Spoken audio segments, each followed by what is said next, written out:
प्रभाग क्रमांक 16 मधून आज भारतीय जनता पार्टीचे उमेदवार वीरेन सुरेश खडके हे बिनविरोध विजयी झाले आहे। यावेळी त्यांच्या विरोधात असलेल्या उमेदवाराने माघार घेतल्यामुळे वीरेन खडके हे विजयी झाले असून जळगाव महानगरपालिकेवर पुन्हा एकदा यावेळी वीरेन खडके हे विजयी झाल्यामुळे महानगरपालिकेत आता प्रवेश करणार आहे।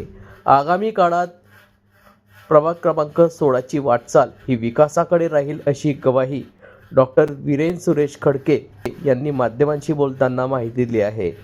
आज दिनांक 2 जानेवारी रोजी दुपारी 2 वाजता त्यांनी यावेळी माध्यमांना माहिती दिली असून डॉक्टर वीरेन खडके विजयी झाल्यानंतर त्यांच्यावर शुभेच्छांचा वर्षाव करण्यात आला असून फटाके फोडत पेढे वाटप करत आनंदोत्सव साजरा करण्यात आला।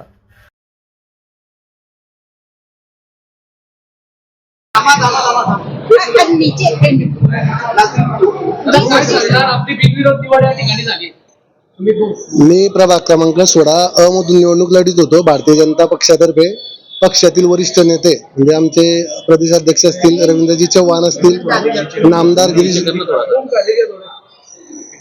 महाराष्ट्र राज्याचे मुख्यमंत्री असतील देवेंद्रजी फडणवीस, नामदार गिरीश भाऊ महाजन, जळगाव शहराचे पालकमंत्री नामदार गुलाबरावजी पाटील, शहराचे आमदार राजूमामा भोडे आणि महानगराध्यक्ष दीपकदादा सूर्यवंशी, आमचे मार्गदर्शक राधेश्याम डॉक्टर चौधरी यांच्या सर्वांच्या मार्गदर्शनात आम्ही निवडणूक लढवली होती।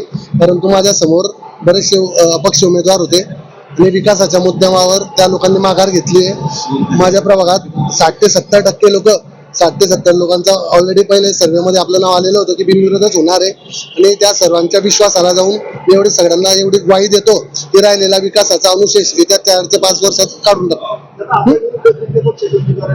एक माझ्या समोर अपक्ष उमेदवार होता, एक ललित विजयराव नारखेडे, एक त्याच्यानंतर याच्या राष्ट्रवादी आणि महाविकास आघाडीचा उमेदवार होता, त्याने विकासाच्या मुद्द्यावर माघार घेतली। शरद पवार, उबाठा आणि मनसे यांचा एक एकत्रित महाविकास आघाडीचा उमेदवार होता अविनाश भास्कर पाटील, त्यांनी विकासाच्या मुद्द्यावर मला माघार दिली।